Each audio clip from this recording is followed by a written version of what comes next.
Okay, Blazoneers and Blazonettes, we are continuing my countdown to Halloween, and here we are with Friday the 13th Part 3, or Friday the 13th Part 3D, whichever one it is. I unfortunately have not seen it in 3D. I have not had the 3D experience for this movie yet, but, I mean, like, this is fun. This is the movie that I've been eager to get to while watching them, while I start to watch the previous ones and, like in order. I'm like, when he's gonna put on the hockey mask and whatnot and so on. So this is the movie that I've been waiting for, like in my childhood anyway. So apparently, it picks up from where part two left off. So after Jason attacked Jenny and Paul, he goes over to like a house nearby, and he jumps out of his farmer clothes, and he jumps into a new set of clothes, and apparently it looks like I guess Jenny ripped all of his hair out because he's completely bald this time around. So the only good thing about that is that those stupid farmer clothes are gone. I mean, that made him look pretty ridiculous. And also so in this plot is basically like the characters this time around are not trying to open up a camp, or they're not camp counselors. They're just friends, going on a vacation, and it just happens to be nearby Jason's wilderness, and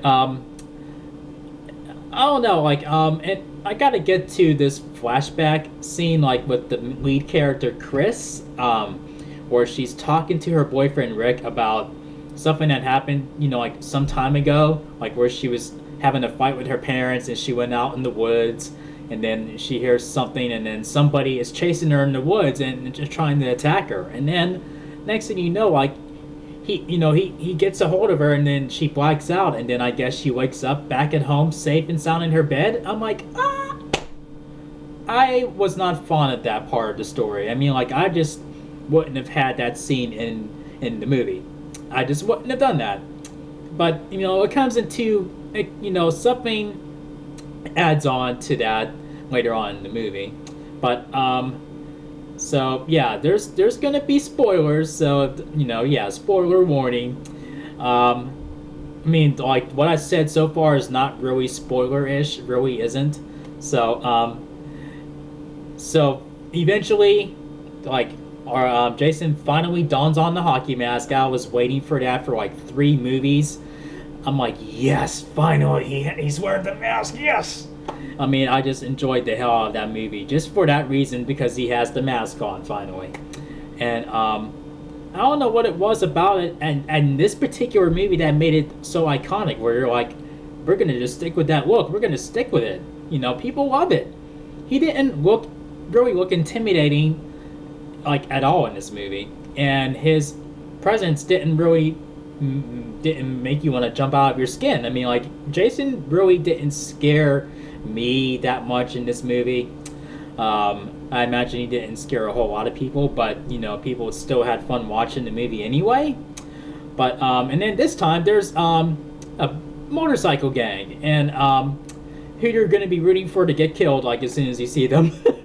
So those are some minor differences that they're added on here. Like, they're away from camp counseling and whatnot. They're just people trying to have, just enjoying their summer. And then, there's this motorcycle gang, like, that comes into the mix, and then that escalates pretty quickly.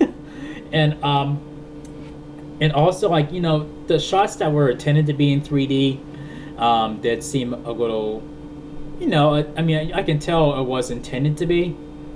Some would have looked cool in 3D, and I imagine some others probably would have, made me jump out like, oh my gosh. But the one shot that looked really off was when there was a snake that jumps out at somebody, and you can see the wire under, the snake's chin, and I'm just like, how can I take that seriously? But anyway, now when it comes down to where Chris has to escape Jason or attack him or fight back, where it comes down to where all her friends are dead and her boyfriend's dead, and then it's just her and Jason. Now, when she is able to get the upper hand on him and she fights back, it's it's comical. It's very very hilarious seeing her fighting back, like with Jason and knocking him upside the head and stabbing him, and the way he reacts to like being attacked, and it's just hilarious. I mean, it takes away the scare factor with Jason. I mean, it makes him, look, kind of like it looks him very very very less menacing, and it's still fun to watch. I mean, it doesn't make me not enjoy the movie. It's just fun. It's just funny to watch. I mean, like, I should be scared and rooting for her to get out of there, but I'm just laughing like this is funny. And but yeah, I mean, it's still a decent sequel, but back then I loved the hell out of it because he finally put on the mask. But now I'm like, it could have been a little better, but it's still decent for what it is. I mean, like, it's not terrible, but it's not a great sequel, either. But and also, like, with the little, like when they had to go to that ending where you have to have that one last scare before the movie's over. When they did that, it was like super random. I'm like, okay, you have like what? Is that supposed to be an undead Mrs. Voorhees or something? Like, what the hell? Okay, whatever. I mean, like, I wish they would stop doing that. Apparently, she obviously imagined that. I guess she had just like Alice, had a nightmare, tipped over out the boat and into the lake. So, and the thing is, she's the first main character who survived Jason, to survive the massacre, and she is seriously traumatized. When they take her to the, when they put her in the back seat of the police car, she's like screaming and laughing like a mad woman, and yeah. I mean, that can really mess up somebody. And it does mess up, like some other characters down the line. Even worse than Chris. But with that all being said, this gets, I'd say 3.5 chair spins out of 5. 1, 2, 3.5 chair spins. So, yeah, like, it does not...